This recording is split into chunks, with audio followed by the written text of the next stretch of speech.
Drama की starting में हम हमारी फीमेल लीड जांग को देखते हैं, जो वेडिंग ड्रेस पहनकर खुद को शीशे में देख रही होती है। तभी उसके पापा उसके पास आते हैं और कहते हैं, ओह मेरी बेटी कितनी बड़ी हो गई और मुझे पता तक नहीं चला। तो वह बहुत खुश हो जाती है और अपने पापा को थैंक्स कहकर उन्हें गले लगा लेती है। लेकिन तभी उसके पापा उसके पेट में चाकू घोंप देते हैं, जिससे वह एकदम शॉक हो जाती है और दुख से अपने पापा को देखने लगती है और कहती है, डैड ये आपने क्या किया, लेकिन क्यों? तो वह कहते हैं, तुम तो मेरी बेटी ही नहीं हो, तुम तो एक मनहूस हो जो अपनी माँ के साथ मेरे गले पर गई थी और तुमने हमेशा मेरी बेटी का हक छीना है और अब तुम मेरी बेटी की जगह इतनी रिच फैमिली में शादी करने जा रही हो। मैं ऐसा कभी भी नहीं होने दूंगा। तभी जांग दुख से अपने बाकी बहन भाइयों की तरफ देखती है जो उसके खिलाफ खड़े हुए थे। तभी वह अपने भाई से कहती है, क्या आप भूल गए हैं कि मैंने आपके लिए क्या क्या किया था? तो वह कहता है, तुमने कुछ भी नहीं किया, हमारे लिए हमारा रियल सिस्टर सिर्फ और सिर्फ याओ याओ ही है और कोई भी नहीं।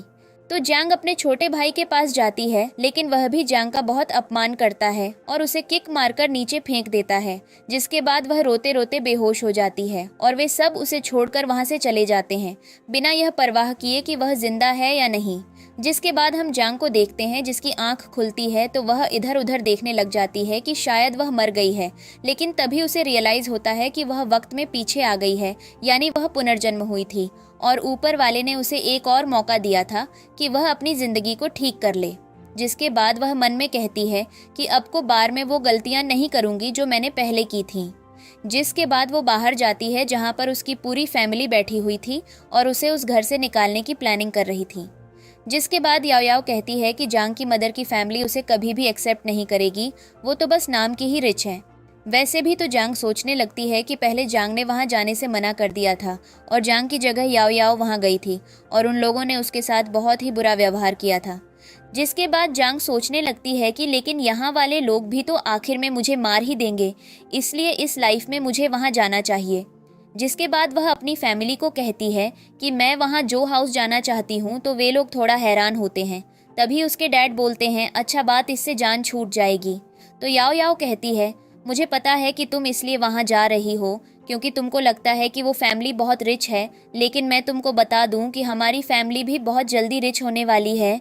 लेकिन जैंग उसे इग्नोर करके वहां चली जाती है और अब लिन फैमिली से उसका कोई रिश्ता नहीं था। जिसके बाद वह जो फैमिली में आती है जहां सब सर्वेंट्स उसे वेलकम करते हैं। जिसके बाद हम जो और उसकी ग्रैंड माँ को देखते हैं। ग्रैंड माँ जांग के लिए बहुत सारे महंगे गिफ्ट लेकर बैठी हुई थी और एक डेबिट कार्ड भी जो वो जांग को देने वाली थी। तभी जो को याओ याओ की बात याद आती है कि याओ याओ ने उसे कहा था कि जांग सिर्फ उन लोगों के पैसों में इंटरेस्टेड है और कहीं नहीं। और ये सोचकर जो ग्रैंड माँ को कहता है कि ग्रैंड माँ अपने प्यार से इतने प्यारे और महंगे गिफ्ट्स उसके लिए अरेंज कर रही हैं, लेकिन आप एकदम उसे इतने सारे गिफ्ट दे देंगी तो कहीं वह प्रेशर में ना आ जाए, आप उसे थोड़ा टाइम दें और फिर ये सब दे दीजिएगा। तो ग्रैंड माँ उसकी बात को समझ जाती है और कार्ड साइड पर रख देती है। तभी जंग अंदर आती है तो जो कहता है, ग्रैंड माँ मुझे कुछ काम है, मैं थोड़ी देरी में आता हूँ, और वहाँ से चला जाता है। जिसके बाद ग्रैंड माँ जांग को अपने पास बुलाती हैं और बहुत प्यार करती हैं और उसे एक पॉकेट वॉच देती हैं जो कि बहुत ज़्यादा सुंदर थी। और जांग वह वॉच देखकर सोचने लगती है कि आज तक तो मेरे घर वालों ने कभी मुझे गिफ्ट नहीं दिया, उन्होंने कभी मेरा ख्याल तक नहीं किया। तो ग्रैंड माँ उससे पूछती हैं कि क्या हुआ, क्या तुम्हें तुम्हारा गिफ्ट अच्छा नहीं लगा? तो वह कहती है, अरे नहीं नहीं ग्रैंड माँ, आपका दिया हुआ गिफ्ट मुझे बहुत अच्छा लगा, थैंक यू। और उसे इतना खुश देखकर वह भी खुश हो जाती है और जांग से कहती है, क्या तुम दोबारा से स्कूल ज्वाइन करना चाहती हो? तो जांग कहती है, हाँ ज़रूर, और बहुत ज़्यादा खुश हो जाती है। तो वह कहती हैं, ठीक है, तैयार रहना, कल से तुम्हें तुम्हारा सेकंड ब्रदर स्कूल लेकर जाएगा और वापस भी वही लेकर आया करेगा। तभी चेन और जॉ भी वहाँ आ जाते हैं। तो चेन और जांग एक दूसरे को हेलो करते हैं। तभी जो जांग को कहता है, ओह तो तुम स्कूल जाने वाली हो। तो जांग बहुत ज़्यादा खुश थी, इसलिए वह मुंह चिढ़ाकर चली जाती है, जो देखकर वह मन में कहता है कि यह लड़की लालची है ही, साथ में बदतमीज़ भी है। नेक्स्ट दिन जांग और चैन स्कूल जाते हैं और तभी वहाँ बहुत सारे गुंडे आ जाते हैं और उनका रास्ता रोक लेते हैं। तो चैन जांग को कहता है, तुम फिक्र मत करो, मैं अपनी जान पर खेलकर तुम्हारी रक्षा करूँगा। लेकिन जैसे ही पीछे मुड़कर देखता है, जांग तो कब की वहाँ से भाग चुकी थी। तो वह कहता है, ये लड़की कितनी बदतमीज़ है, मुझे इतने सारे गुंडों में अकेला छोड़कर भाग गई। जिसके बाद वह सामने गुंडों को देखता है और कहता है, मैं नहीं डरता किसी से, फिर एक गुंडे को ऐसी किक मारता है कि उस बेचारी के अंडे ही फूट जाते हैं, जिसके बाद वे सब मिलकर चैन की धुलाई कर रहे होते हैं। तभी वहाँ जांग एक कार लेकर आती है और चैन को कहती है बैठ जाओ जल्दी। तो चैन उसमें बैठ जाता है और वो दोनों वहाँ से भाग जाते हैं। जिसके बाद चैन जांग को कहता है मुझे एहसास हो गया है कि तुम ही मेरी रियल सिस्टर हो, तुमने मुझे बचाया है आज, अब मैं हमेशा तुम्हारी प्रोटेक्ट करूँगा। तभी उसे कार का ध्यान आता है और वह जांग को कहता है वैसे ये कार कहाँ से लेकर आई हो तुम? तो जैंग कहती है ओह ये कार तो पार्किंग में खड़ी थी, लॉक भी नहीं थी तो मैं ले आई, ये प्रिंसिपल की कार है। तो चैन जो बहुत रिलैक्स बैठा हुआ था ये सुनकर हैरान रह जाता है और कहता है क्या तुम प्रिंसिपल की कार चोरी करके लेकर आई? नेक्स्ट सीन में वो दोनों ग्रैंड माँ के सामने नीचे फोल्ड करके बैठे होते हैं और ग्रैंड माँ चैन को बहुत डांट रही होती है। जिसके बाद जांग कहती है ग्रैंड माँ आप चैन को कुछ मत कहिए, कार मैंने चुराई थी। तो वह कहती है कार की कोई बात नहीं है, मैं प्रिंसिपल को नई कार ले दूंगी। लेकिन बात तो यह है कि चैन ने इतनी लापरवाही कैसे की, अगर तुमको कुछ हो जाता तो। यह सुनकर जांग हैरान रह जाती है और उसे अपना घर याद आने लगता है कि कैसे वे लोग बिना किसी गलती के भी हमेशा उसे ही पनिश करते थे। यह सोचकर वह रोने लग जाती है। तो ग्रैंड माँ कहती हैं अरे मेरी बच्ची तुम क्यों रो रही हो? तो जांग कहती है मुझे लगा आप मुझसे नफरत करेंगी। अब तो वह जांग को प्यार करती हैं और कहती हैं ऐसा कभी नहीं हो सकता कि मैं तुमसे नफरत करूं। तभी सर्वेंट आकर उसे बताती है कि जांग के सिबलिंग्स उससे मिलने आए हैं। तो जांग ग्रैंड माँ को कहती है कि मैं उन लोगों से मिलकर आती हूँ। जिसके बाद वह उन लोगों के पास जाती है जो उस विला को देखकर ही हैरान थे कि जांग इस शानदार विला में रह रही है। तभी वहाँ जांग आती है और कहती है कि क्यों आए हो तुम लोग यहाँ पर? तो याओ याओ कहती है कि वो हमारा भाई लू अब अब्रॉड जाना चाहता है पढ़ने के लिए, इसलिए हम तुम्हें बोलने आए हैं। तुम तो इतने बड़े घर में रहती हो, तुम उसकी मदद कर सकती हो। तो जांग कहती है कि तुम लोगों ने मुझे पागल समझ रखा है, मैं तुम्हारी मदद क्यों करूं भला? तो उसके भाई कहते हैं कि क्या तुमको याद नहीं बचपन में तुमने हम लोगों को कितना तंग किया है, हमने बर्दाश्त किया, अब वक्त आ गया है वो सब कुछ रिपे करने का। जिसके बाद याओ याओ मन में कहती है कि मुझे याद है कि पहले मैं जो की वाइफ बनी थी और शादी के बाद उसने मुझे टॉर्चर किया था। यहाँ हमें पता चलता है कि जांग की तरह याओ याओ भी पुनर्जन्म हुई थी। जिसके बाद जांग कहती है ठीक है ग्रैंड माँ, मुझे 200 मिलियन देने वाली हैं, लेकिन उससे मैं किसी एक ही की मदद कर सकती हूँ, तुम लोग डिसाइड कर लो कि वो कौन होगा। तो वे सब एक दूसरे से लड़ने लगते हैं कि जांग के पैसे मुझे चाहिए मुझे चाहिए। और तब याओ याओ भी कहती है कि उन पैसों की ज़रूरत सबसे ज़्यादा मुझे है तो जांग को मुझे देगी। तभी याओ याओ कहती है ये फैसला डैड करेंगे। तो उसका बड़ा भाई कहता है ठीक है अभी चलो, हम कल वापस आएंगे, फिर तुमको बताएंगे कि किसकी मदद करनी है तुमने। और वहाँ से चले जाते हैं। जिसके बाद जांग देखती है कि कोई छुपकर उसकी बातें सुन रहा होता है। तो वह पास जाकर देखती है तो वह जो होता है जो उसे क्लोज करके दीवार के साथ लगा देता है और कहता है तुम्हारा यह मकसद है इस फैमिली में आने का कि तुम अपनी फैमिली को हमारे पैसे से सपोर्ट कर सको। तो जांग कहती है नहीं ऐसी कोई बात नहीं है, मैं तो बस उनको आजमा रही थी। जिसके बाद वह वहाँ से चली जाती है। नेक्स्ट सीन में वह अपने रूम में काम कर रही होती है। तभी एक सर्वेंट उसे एक गिफ्ट देती है और कहती है कि यह चेन ने आपके लिए भेजा है क्योंकि आपने उसकी जान बचाई थी ना, अब इसलिए। तो जांग वह खोलकर देखती है तो वह एक बहुत ही ब्यूटीफुल सा नेकलेस होता है जो जांग को बहुत अच्छा लगता है और वह मन में सोचती है कि यह चेन ब्रदर काफ़ी अच्छा है। तभी उसे याद आता है कि प्रीवियस लाइफ में वह अपनी एक मीटिंग के दौरान मरा गया था। तभी एकदम से उसे कुछ याद आता है और वह तारीख देखती है। जिसके बाद वह सर्वेंट से पूछती है कि चेन कहाँ है, तो वह बताती है कि आज उनकी एक बहुत ही इम्पॉर्टेंट मीटिंग थी, वो वहाँ पर गए हैं। जिसके बाद तो वह एकदम से चेन के पीछे जाने के लिए घर से निकल जाती है। दूसरी तरफ चेन एकदम हीरो वाली एंट्री देता है और प्रेस से बात कर रहा होता है। तभी एक बंदा उस पर गोली चलाता है, लेकिन जांग सामने आ जाती है और गोली उसे लग जाती है, जिसे देखकर चेन भी परेशान हो जाता है और कहता है ओ मेरी सिस्टर खून बह रही है, चलो हॉस्पिटल पर। लेकिन तभी जांग और चेन को रियलाइज होता है कि जांग को तो गोली लगी ही नहीं, बल्कि वो गोली ग्रैंडमा की दी हुई वॉच से टकरा जाती है, जिसकी वजह से वो जांग को नहीं लगती। तभी वह बंदा दोबारा से चेन पर अटैक करता है, तो वह जांग को लेकर वहां से अंदर चला जाता है, जहां वह जांग को एक बार फिर से उसकी जान बचाने के लिए थैंक यू कहने लगता है और कहता है आज से तुम मेरी प्यारी लिटिल सिस्टर हो, मुझे फर्क नहीं पड़ता कि तुम मेरी बायोलॉजिकल बहन नहीं हो, मैं आज से हमेशा तुम्हारी रक्षा करूंगा। तभी वहां पर जो आ जाता है और कहता है वैसे मैं हैरान हूँ कि इतना अजीब तौर कैसे हो गया कि 2 बार चेन की जान खतरे में थी और दोनों बार ही तुमने उसे बचा लिया। वह भी तुम तो अंतर्यामी हो कहीं, ये सब अटैक तुम ही तो नहीं करवा रही। तो चैन कहता है, बह करे भाई, मैं भी जानता हूँ और तुम भी जानते हो कि ये अटैक मेरे दुश्मन गैंग ने कराए हैं। तभी वहाँ पर याओ याओ और जांग आ जाते हैं और वे लोग भी आकर जांग का अपमान करने लगते हैं। तो चैन उन दोनों को बहुत बातें सुनता है और कहता है कि तुम लोगों को शर्म आनी चाहिए, अपनी ही बहन के साथ तुम ऐसा व्यवहार कर रहे हो। जिसके बाद वहाँ चैन के दुश्मन आ जाते हैं और यहाँ हमें पता चलता है कि उनकी लड़ाई एक बूढ़ा की मूर्ति के पीछे थी। तभी टाइगर चैन को कहता है कि बूढ़ा की 2 मूर्तियां हैं और उनमें से एक फेक है और एक रियल, और दोनों का डिफरेंस इतना माइनर है कि कोई भी उसे पहचान नहीं पाता। तो चैन कहता है, चलो फिर शर्त लगाते हैं, जिसके पास फेक वाली मूर्ति आई वो अपनी एक टांग कटवा देगा। तो टाइगर कहता है, हाँ ठीक है, मुझे कोई प्रॉब्लम नहीं है इस शर्त पर, लेकिन अगर तुम हार गए तो मुझे तुम्हारी प्रॉपर्टी का हिस्सा चाहिए। तो चैन कहता है ठीक है। जिसके बाद वे लोग ऑक्शन में जाते हैं। तभी जांग मन में कहती है कि मुझे भाई की मदद करनी चाहिए। जिसके बाद वह चेन से कहती है कि मैं रियल मूर्ति को पहचानने में आपकी मदद करूंगी। तो जो कहता है, तुम्हारा दिमाग ठीक है, यहाँ बात सिर्फ हार या जीत की नहीं है, यहाँ पर जिंदगी की बाजी है। तो चैन कहता है, नहीं भाई, मुझे अपनी लिटिल सिस्टर पर पूरा भरोसा है। तो वह कहता है, मैं बस एक बात कहना चाहूँगा कि क्या तुम हारना अफोर्ड कर सकती हो। तो वह कहता है, हाँ, मैं अपनी बहन पर ट्रस्ट करना चाहता हूँ, मुझे पता है कि मैं ज़रूर जीतूंगा। तो जांग यह बात सुनकर स्माइल करती है। तभी ऑक्शन शुरू होता है और वे मूर्तियां सामने रखी जाती हैं और वे 2 एकदम से समान मूर्तियां थीं जिनमें फ़र्क करना बहुत बहुत मुश्किल था। जिसके बाद होस्ट सबको बताती है कि ये दोनों मूर्तियां बूढ़ा की हैं और ये एकदम सिमिलर हैं, लेकिन जिसने भी इसका फ़र्क पहचान लिया वो जीत जाएगा। और इसे चेक करने के लिए हम उस पर्सन को 10 मिनट का टाइम देंगे और आपका टाइम शुरू होता है अब।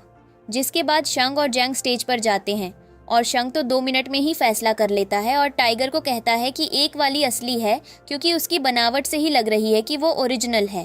तो टाइगर कहता है, तुम्हारी बातें बहुत प्रोफेशनल हैं, मुझे लगता है तुम पर यकीन करना ठीक रहेगा। जिसके बाद जांग चैन को कहती है कि आप नंबर 2 चुनें। तो चैन और हाउ दोनों नंबर 2 का साइन बोर्ड उठा लेते हैं, जिसे देखकर याओ याओ, टाइगर और बाकी सब उसका मजाक उड़ाने लगते हैं और कहते हैं कि ये लोग तो किसी भी काम के नहीं हैं, देखो तो उस छोटी सी लड़की के पीछे लग गए और नंबर 2 चुन लिया। वैसे इससे हमारा तो फायदा ही है। लेकिन जांग उन सब की बातों को इग्नोर करती है, उसे यकीन था कि वो ठीक कर रही है। जिसके बाद स्टेज पर होस्ट आकर अनाउंसमेंट करती है कि अब हमारे एक्सपर्ट आकर रिजल्ट अनाउंस करेंगे और बताएंगे कि कौन सी टीम जीती है और किसका जवाब सही है। जिसके बाद स्टेज पर एक प्रोफेसर आते हैं जो प्राचीन चीज़ों के माहिर थे। तभी याओ याओ जांग को कहती है, बस भाई, हमारी किस्मत बदलने वाली है, मुझे पूरा यकीन है कि तुम ही जीतोगे। तो वह कहता है, हाँ देखना तुम, मैं ही जीतूंगा। तभी टाइगर कहता है, हाँ, अगर तुम जीत गए तो मैं तुम्हें तुम्हारी जिंदगी में बहुत मौके दूंगा और तुम बहुत आगे तक जाओगे। और जांग का मजाक उड़ाने लगता है और कहता है, तुम टेंशन मत लो, तुम लोग तो हार ही जाओगे, मुझे पता है। तो चैन कहता है, मैं अपनी बहन को ब्लेम नहीं करूंगा, अगर मैं हार भी गया तो इसमें मेरी गलती होगी, उसकी नहीं। और जांग को कहता है, तुम फिक्र मत करो, मैं तुम्हें किसी के सामने भी शर्मिंदा नहीं होने दूंगा। तो जांग कहती है, आप फिक्र मत करें, मैं 100% श्योर हूँ कि यह मूर्ति ही असली है। जिसके बाद प्रोफेसर कहते हैं कि आज बहुत सारे लोगों ने नंबर 1 को चुना था और सबको यह यकीन था कि बुद्धा की वह मूर्ति ही असली है, लेकिन कोई भी यह नहीं जानता था कि वह मूर्ति नकली है। तो सब लोग यह सुनकर हैरान हो जाते हैं और तभी याओ याओ कहती है, बकवास बंद करो बूढ़े आदमी, तुम झूठ बोल रहे हो, मुझे पता है नंबर 1 ही रियल है। तो वह हंसने लगते हैं और कहते हैं, नहीं, यह नकली है। तो जंग कहता है, बूढ़े आदमी, तुम्हारी तो नज़र भी कमज़ोर है, तुम कैसे इतनी यकीन से यह बात कह सकते हो। तो प्रोफेसर कहते हैं, मैं बहुत सालों से यह काम कर रहा हूँ, हाथ में पकड़कर बता देता हूँ कि कौन सी मूर्ति कितनी पुरानी है। जिसके बाद वह कहते हैं, सच तो यह है कि नंबर 2 असली है और मैं चेन को बधाई देना चाहता हूँ कि वह जीत चुके हैं, क्योंकि बहुत कम लोग यह फ़र्क पहचान पाते हैं। और यह सुनकर चेन और जो दोनों अपने फैसले पर गर्व महसूस कर रहे थे। तभी वह जांग से कहते हैं, क्या आप एक्सप्लेन कर सकती हैं कि आपने नंबर 2 क्यों चुना। तो वह कहती है, हाँ, और बताती है कि नंबर 1 बहुत अच्छे से बना हुआ है, बहुत नीट और इसकी बनावट में मशीनों का इस्तेमाल किया गया है, जबकि नंबर 2 में हाथों का इस्तेमाल किया गया है। वह मशीन वर्क नहीं है, इस वजह से एकदम नीट भी नहीं है। बस इससे ही मैंने पहचान लिया। तो प्रोफेसर जांग के जवाब से बहुत ज़्यादा इम्प्रेस हो जाते हैं और उसको शाबाशी देते हैं। जिसके बाद याओ याओ जांग को कहती है, अपनी बकवास बंद करो, ये तुम बुक से याद करके बोल रही हो। तो जांग कहती है, हाँ बिल्कुल, ये सब मैंने बुक से ही याद किया है। क्यों, ब्रदर जांग ने याद नहीं किया क्या? तो जंग कहता है, शट अप, तुम इस बार लकी थी, नेक्स्ट टाइम मैं तुम्हें जीतने नहीं दूंगा। तो जंग कहती है, सीरियसली नेक्स्ट टाइम? तुम्हें क्या लगता है कि टाइगर तुम्हें दोबारा मौका देगा कि तुम मुझसे हार सको? तभी चेन उठकर खड़ा होता है और टाइगर को कहता है, तुम्हें याद है ना, अब हमारी शर्त लगी थी कि तुम मुझे टांग दोगे, तो अब तुम हार गए हो तो मुझे टांग दो। तो वह कहता है, हाँ, इन दोनों में से किसी की भी टांग काट लो। तो याओ याओ और जंग रोने लग जाते हैं और कहते हैं, प्लीज़ हमारे साथ ये मत करो, प्लीज़ प्लीज़। तो जंग कहती है, तुमने टाइगर का इतना बड़ा नुकसान किया है, इसके बदले में एक टांग ही तो देनी पड़ रही है, दे दो ना। तो याओ याओ कहती है, तुम्हें शर्म नहीं आती? मैं तुम्हारी बहन हूँ और यह भाई है, तुम हमारे साथ ऐसे कैसे कर सकती हो? डैड को पता चल गया तो वो कभी भी तुम्हें माफ़ नहीं करेंगे, और फिर तुम लिन फैमिली में आने का सोचो भी मत। तो वह कहती है, मुझे उस फैमिली में आना भी नहीं है। जिसके बाद वह जांग से कहती है, इतने साल तुम हमारे साथ रही हो, प्लीज़ हमारी जान बचा लो। तो वह कहती है, हाँ यह भी है। और चेन से कहती है, ब्रदर ये दोनों मेरे बहन भाई हैं, आप इनको बचा लें। लेकिन चुपके से इशारा कर देती है कि नहीं, इनको नहीं छोड़ना। तो जो भी वह इशारा देख लेता है और कहता है, ठीक है, क्योंकि जांग ने कहा है कि तुम उसके रिश्तेदार हो, तो मैं तुम दोनों में से किसी एक को माफ़ कर सकता हूँ। अब तुम लोग यह तय कर लो कि वो कौन होगा। तो वह दोनों एक दूसरे से लड़ने लग जाते हैं कि मुझे बचाना। याओ याओ कहती है, मुझे बचाओ। तो जंग कहता है, तुम ऐसे कैसे कह सकती हो, तुम मुझे बचाओ, क्या तुम्हारा प्यार फेक है सारा? तो वह कहती है, नहीं फेक नहीं है, लेकिन आप मेरे बारे में सोचो, मेरी अभी शादी भी होनी है, अगर मेरी टांग टूट जाएगी तो मुझसे कोई शादी भी नहीं करेगा। जिसके बाद वो लोग जंग की धुलाई करने लग जाते हैं और जंग, जो और चैन वहाँ से हंसते हुए निकल जाते हैं। नेक्स्ट सीन में जंग बेचारा घर जाता है तो उसका भाई उसको देखकर हैरान रह जाता है और कहता है, तुम्हारी ये हालत किसने की? तो वह कहता है, अपनी इस लाडली बहन से पूछो, और अंदर चला जाता है। और याओ याओ सोचने लग जाती है कि इस दफ़ा यह सब जांग के हक में अच्छा क्यों जा रहा है। जिसके बाद वह सोचने लग जाती है कि पहले तो सब लोग जांग के खिलाफ थे, लेकिन अब की बार वह सबको ही अच्छी लग रही है। आखिर क्यों? तभी वहाँ पर चंग आ जाता है और उसे कहता है कि यह जंग को क्या हुआ है। तो याओ याओ नाटक करके रोने लग जाती है और कहती है कि मुझे कुछ भी नहीं पता कि क्या हुआ है, कैसे हुआ है, जंग मुझे गलत समझ रहा है। तो चंग गुस्से में कहता है कि हाँ मुझे पता है, ये सब कुछ जांग की वजह से ही हो रहा है, वही जिम्मेदार है हर चीज़ की। मैं उसे छोड़ूंगा नहीं, मैं अभी उसके पास जाता हूँ और उसे सबक सिखाता हूँ। लेकिन तभी याओ याओ उसे रोकती है और कहती है कि नहीं, रहम कर दो भाई, उससे मत उलझो। जिसके बाद वह बैठ जाता है और याओ याओ मन में सोचती है कि पहले ये बहुत फेमस हो गया था, अब भी ये फेमस हो जाएगा, बस मुझे इसके साथ रहना है और फिर मेरा अच्छा वक्त शुरू हो जाएगा।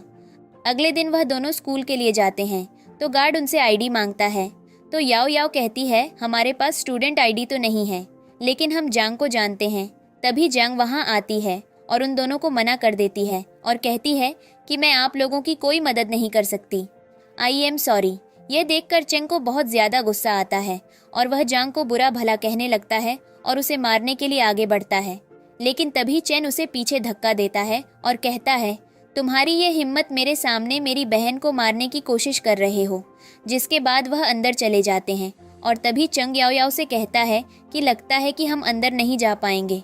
तो याओ याओ कहती है कि ऐसे कैसे नहीं जा सकते, हम ज़रूर जाएंगे। जिसके बाद वह प्रिंसिपल के पास जाती है और जांग की माँ का नाम लेती है और कहती है कि हम उनके बच्चे हैं। तो वह उन्हें एडमिशन दे देती है और सारी क्लास से इंट्रोड्यूस भी करवाती है, जो देखकर जांग मन में कहती है कि यह चालाक लोमड़ी स्कूल में घुस ही गई। आखिर अगले सीन में चेन फुल वॉल्यूम में गाने चलाकर डांस कर रहा होता है। तभी वहाँ पर जांग आकर गाने बंद करती है और उसे एक पेपर देती है और कहती है कि ये स्पीच मैंने लिखी है, प्लीज़ आप इसे इंग्लिश में ट्रांसफ़र कर दें। तो चेन कहता है, मैं कर तो देता, लेकिन इंग्लिश से मेरी बिल्कुल नहीं बनती, तो इस काम में मैं तुम्हारी कोई मदद नहीं कर पाऊंगा। लेकिन बड़े भैया इंग्लिश में बहुत अच्छे हैं, तुम उनसे क्यों नहीं कहती? तो जांग कहती है, क्या मैं पागल हूँ जो उनसे कहूँगी? कभी भी नहीं। मैं उनसे तो यह कभी भी नहीं कहूँगी। ऐसे ही इतनी सारी बातें सुना देंगे, खरोच कहीं के।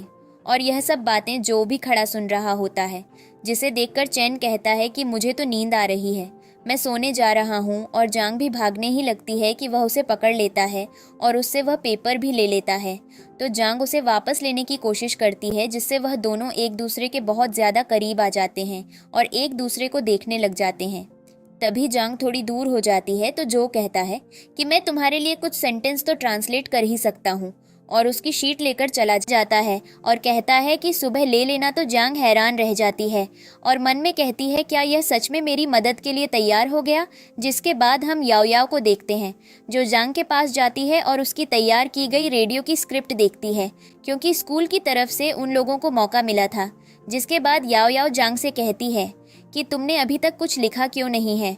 तो वह कहता है कि मुझे समझ नहीं आ रहा कि मैं क्या लिखूं, कुछ दिमाग में आ ही नहीं रहा। जिसके बाद वह जांग से कहती है कि यह क्या बकवास है, तुम एक रेडियो के गोल्ड मेडलिस्ट रह चुके हो। जो सुनकर वह हैरान हो जाता है और कहता है कि यह कब हुआ, मैंने तो अभी तक एंट्री टेस्ट भी पास नहीं किया। तो वह उसे मोटिवेट करती है और कहती है कि लिखो, तुम लिख सकते हो। जिसके बाद वह एक रेडियो से ही कॉपी करके स्क्रिप्ट लिखता है, जो एक पॉपुलर रेडियो स्टेशन को दिखाने के लिए वह जाते हैं। और तभी वह पर्सन जांग की स्क्रिप्ट देखकर काफ़ी इम्प्रेस हो जाता है और उसे एक मौका देता है। जिसके बाद जांग चैनल शुरू करता है। दूसरी तरफ जांग भी एक रेडियो चैनल में जाती है, जहां पर उसके साथ जो और चंग भी जाते हैं। और वह रेडियो चैनल लगभग बंद हो गया था और उसका ऑनर कहता है कि मैं आपको कोई मौका नहीं दे सकता, क्योंकि यह आखिरी दिन है इस चैनल का।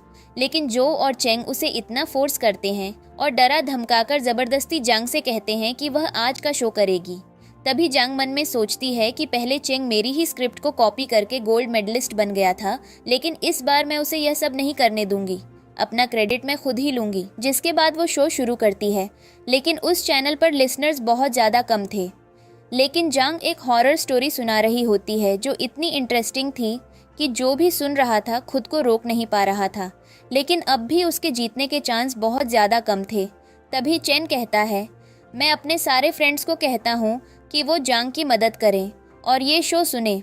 तो जो कहता है, नहीं, अभी रुक जाओ, हमें जांग पर भरोसा करना चाहिए, चीटिंग करने से हम उसकी सारी मेहनत जाया कर देंगे। और दूसरी तरफ जांग का शो सुनकर उसका अपना भाई भी आ जाता है, क्योंकि वो बहुत बोरिंग था। जिसके बाद उस रेडियो चैनल का ओनर जांग से कहता है, तुम तो एकदम निकम्मे हो, मेरे सारे लिसनर्स बोर होकर भाग गए। दूसरी तरफ जांग ने एक बंद चैनल को चला दिया था और उसका जो ओनर था वो बहुत ज़्यादा खुश था। इधर जांग के रेडियो चैनल का डायरेक्टर आकर उसकी बहुत बेइज्जती करता है और कहता है, तुम्हारी वजह से मेरी ऑडियंस भाग गई, तुम एक बहुत ही निकम्मे आदमी हो। तो जांग कहता है, नहीं, ऐसा नहीं हो सकता, मुझसे अच्छी लाइव ब्रॉडकास्ट कोई नहीं कर सकता। तो वो उसे जांग की ब्रॉडकास्ट सुनाता है, जो सच में बहुत अच्छी थी। और उसे सुनकर जांग चुप हो जाता है और कहता है, सच में ये तो बहुत ज़्यादा अच्छी है। तब डायरेक्टर कहता है, मुझे दुख है कि इतना अच्छा टैलेंट किसी और के पास चला गया, मुझे चाहिए था वो टैलेंट। खैर, मुझे सिर्फ इतना पता है कि तुम हमारे लिए कुछ नहीं कर सकते, तो अपना सामान उठाओ, पैक करो और यहाँ से निकलो। तभी वहाँ याओ याओ आ जाती है और कहती है, ये मेरे भाई का पहली बार है, इसलिए ही इनके साथ ऐसा हुआ है, आप इनको एक और मौका दें। मैंने अपने भाई के लिए एक गाना लिखा है, वो उसको सिंग करने दें और ऑडियंस का रिएक्शन देख लें। जिसके बाद वो कहता है, ठीक है, लेकिन ये आखिरी चांस है। जिसके बाद याओ याओ मन में कहती है, ये फ्यूचर में रिलीज़ होने वाला एक बहुत ही फेमस सॉन्ग है, ये तो पक्का हिट करेगा। जिसके बाद वो सॉन्ग सिंग करता है और उसका रिएक्शन उनकी सोच जैसा ही अमेजिंग आता है। इधर जांग का डायरेक्टर कहता है, हमारे लिसनर्स कम हो गए हैं, तो अब फ़ायदा नहीं इस स्टोरी सुनाने का। और वो जांग को वो सॉन्ग सुनाता है, जो सुनकर जांग मन में कहती है, याओ रिबॉर्न होने का कितना फ़ायदा उठा रही है, किसी और की मेहनत चोरी कर ली उसने। जिसके बाद जांग कहती है, आप फिक्र मत करें, मैं भी एक सॉन्ग लिखूंगी, मुझे उम्मीद है वो ऑडियंस को पसंद आएगा। जिसके बाद वो अंदर जाकर दोबारा से शो शुरू करती है और तभी उसे एक लड़की की कॉल आती है, जो बहुत रो रही होती है और वो सुसाइड करने वाली होती है। वो कहती है, क्या तुम मेरी स्टोरी पर एक सॉन्ग लिख सकती हो? तो जांग कहती है, रोना बंद करो और मुझे बताओ कि तुम्हारे साथ हुआ क्या है। तो वो कहती है, मेरे घर वाले, मेरी फैमिली मुझसे प्यार नहीं करती, उन्हें हमेशा मेरा भाई ही दिखता है लेकिन मैं नहीं। मैं इस दुनिया में बिल्कुल अकेली हूँ, मेरा कोई भी नहीं है। तो जांग साथ साथ एक सॉन्ग लिख रही होती है और उसे कहती है, मेरी कहानी भी तुम्हारी जैसी ही है। मैं तुम्हारे दर्द को करीब से फील कर सकती हूँ। मुझे पता है कैसा फील होता है जब अपनी फैमिली ऐसा करे। जिसे सुनकर बाहर बैठे उसके भाई बहुत इमोशनल हो जाते हैं। तभी जांग उस लड़की से कहती है तुम चिंता मत करो, मैंने ईएल सॉन्ग सीखा है, उसे सुनो। और मैं तो तुमसे यही कहूँगी कि अपनी जब ऐसे लोगों के पीछे देने का कोई भी फ़ायदा नहीं है। जिसके बाद वह सॉन्ग गाने लगती है तो वह लड़की उस सॉन्ग का नाम पूछती है तो वह कहती है इस सॉन्ग का नाम है नो मोर हेसिटेशन। जिसके बाद वह सॉन्ग गाना शुरू करती है और उसके सॉन्ग में उतना दर्द था कि वह लड़की बहुत ज़्यादा रोने लग जाती है और बाकी सब भी इमोशनल हो जाते हैं। और वह चैन कहता है, वाह मेरी बहन तो बहुत टैलेंटेड है, उसने बैठते बैठते ही सॉन्ग बना दिया, वह भी इतना अच्छा। जिसके बाद हम जंग और याओ याओ को देखते हैं जो अपने रेडियो चैनल में ब्रेक लेते हैं और बहुत ज़्यादा खुश होकर बाहर आते हैं कि अब तो डायरेक्टर उनकी बहुत ज़्यादा तारीफ़ करेगा।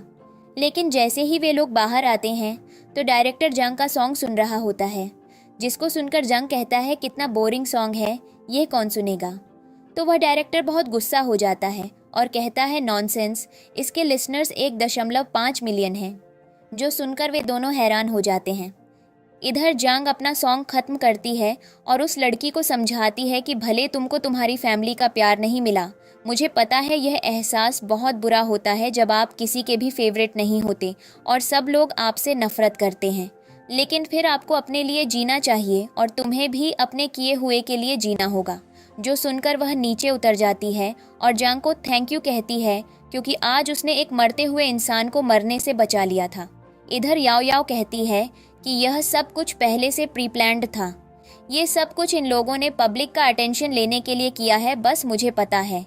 तभी डायरेक्टर को कॉल आता है और वह याओ याओ और जांग पर और भी गुस्सा हो जाता है और कहता है कि तुम्हारी स्क्रिप्ट कॉपी थी और ये सॉन्ग भी किसी और ने लिखा हुआ है, लेकिन उसके रिलीज़ करने से पहले ही तुम लोग लीक कर दिया, बहुत ही गलत बात है। तो जांग कहता है मुझे नहीं पता, मुझे वह स्क्रिप्ट मेरी बहन ने दी थी।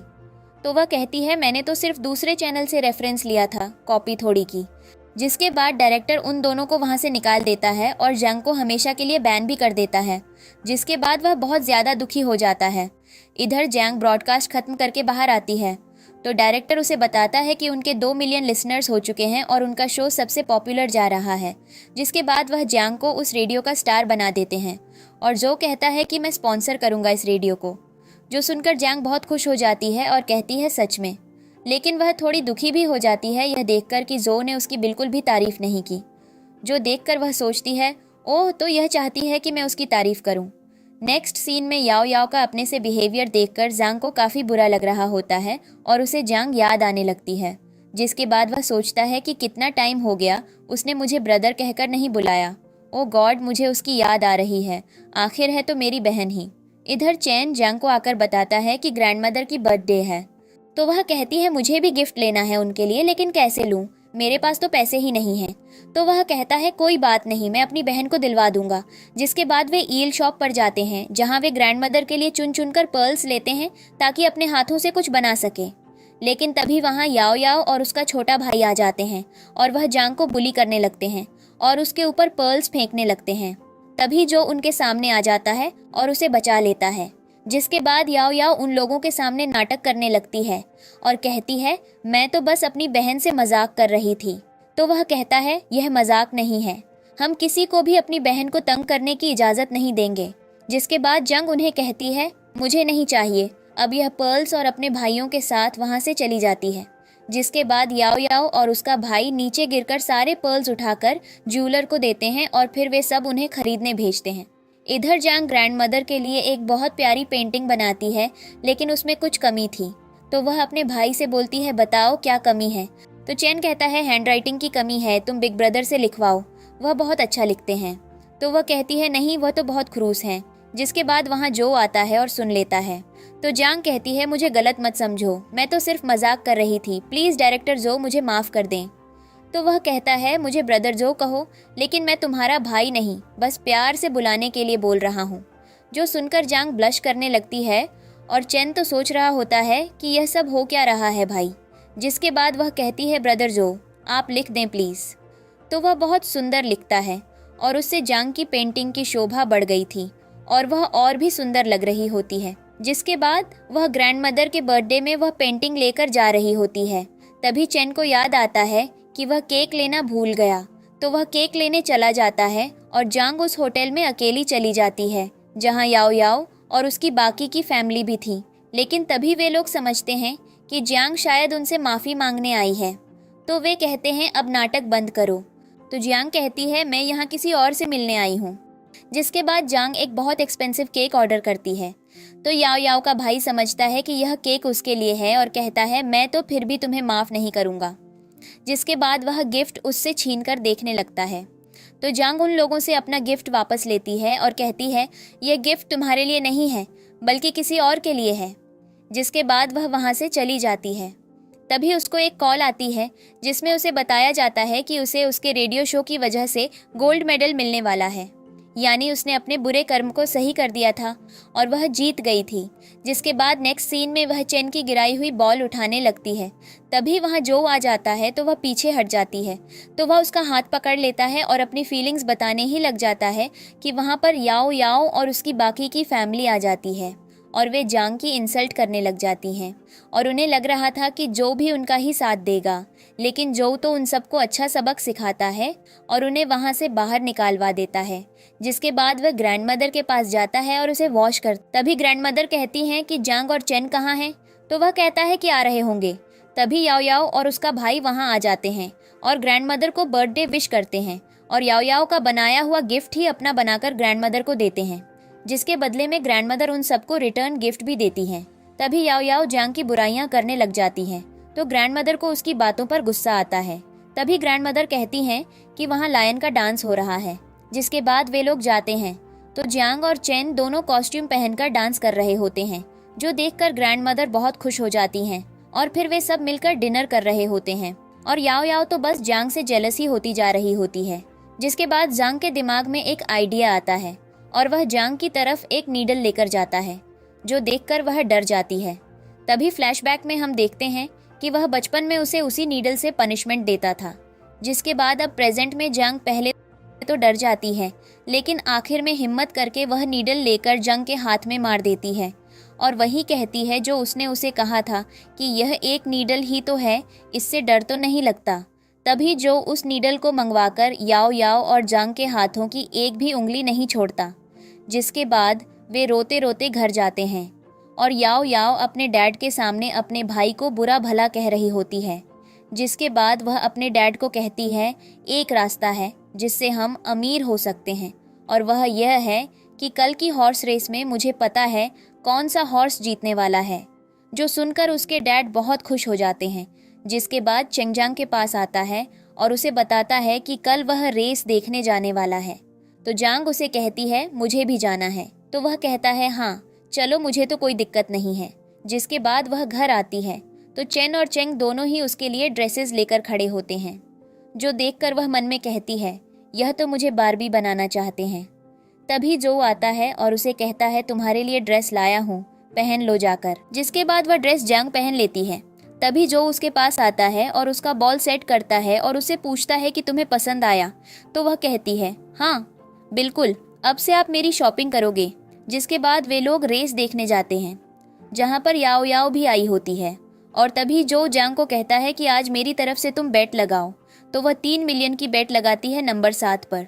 लेकिन तभी याओ याओ भी 30 मिलियन की बेट लगा देती है नंबर 3 पर, क्योंकि पहले की लाइफ में नंबर 3 हॉर्स ही जीतता था। तभी कैप्टन याओ याओ से कहता है अगर तुम मेरे पैसे हार गई तो तुम्हारे साथ साथ मैं तुम्हारे भाइयों को भी मार दूंगा। जो सुनकर उन बेचारों को रिग्रेट होता है कि जांग जैसी प्यारी बहन खोकर उन्हें क्या मिला। और दूसरी तरफ चंग और चेन थे जो जांग के पीछे जाने दे रहे थे और कह रहे थे कि हमारे पास बहुत पैसे हैं, अगर जांग की वजह से 3 मिलियन वेस्ट भी हो गई तब भी मुझे कोई टेंशन नहीं होगी, बल्कि हम खुश हो जाएंगे कि हमारी बहन ने ट्राई तो किया। जो सुनकर याओ याओ तो जल ही जाती है। जिसके बाद रेस शुरू हो जाती है और नंबर 3 हॉर्स सबसे तेज होता है, लेकिन एकदम से वह गिर जाता है और बाजी पलट जाती है। नंबर 7 हॉर्स रेस जीत जाता है। जो देखकर जो फैमिली बहुत खुश हो जाती है। लेकिन कैप्टन याओ याओ और उसके सारे भाइयों को पकड़ लेता है और याओ याओ को कार में ले जाकर बहुत हरास करता है। तभी याओ याओ भाग के जो के पास आती है ताकि उससे मदद मांग सके, लेकिन वह भी उसकी मदद नहीं करता। तो वह उससे कहती है कि तुम मुझसे प्यार करते थे, मैं रीबॉर्न हुई हूँ दोबारा से। लेकिन वह उसकी बात पर यकीन नहीं करता। तभी जंग उसे सच बताती है और कहती है, हाँ ये सच है, हम रीबॉर्न हुए हैं। और उसे बताती है कि कल अर्थक्वेक आने वाला है। जो सुनकर वह थोड़ा हैरान होता है, लेकिन फिर भी उस पर यकीन कर लेता है। नेक्स्ट डे जंग और जो ग्रैंडमदर के पास बैठे होते हैं। तभी हर चीज़ हिलने लगती है और बहुत भारी अर्थक्वेक आ जाता है, जिससे डरकर वे सब लोग घर से बाहर निकल जाते हैं। ग्रैंडमदर तो बहुत ज़्यादा डर जाती, लेकिन चैन अभी भी मजाक कर रहा होता है और कहता है, प्लीज़ अब सब ठीक हो गया है तो मुझे अंदर जाने दो, मुझे कुछ खाना है। तभी सब कुछ सेटल होने के बाद वे लोग अंदर चले जाते हैं। उसके बाद वे सब एक दूसरे से बातें करने लग जाते हैं। तभी सर्वेंट वहां आते हैं और उसे कहते हैं कि बाहर जंग के डैड आए हैं। तो वह नीचे बैठकर नागिन डांस कर रहे हैं। जिसके बाद जंग बाहर जाती है। तभी उसके पीछे जो और बाकी दो भाई भी आ जाते हैं। तो उसके डैड उसके मुंह पर गंदा पानी फेंकने लगते हैं, लेकिन गार्ड्स उसे पहले ही प्रोटेक्ट कर लेते हैं। लेकिन जंग को वही सीन याद आ जाता है जिसमें उसके अपने डैड ने उसका मर्डर कर दिया था।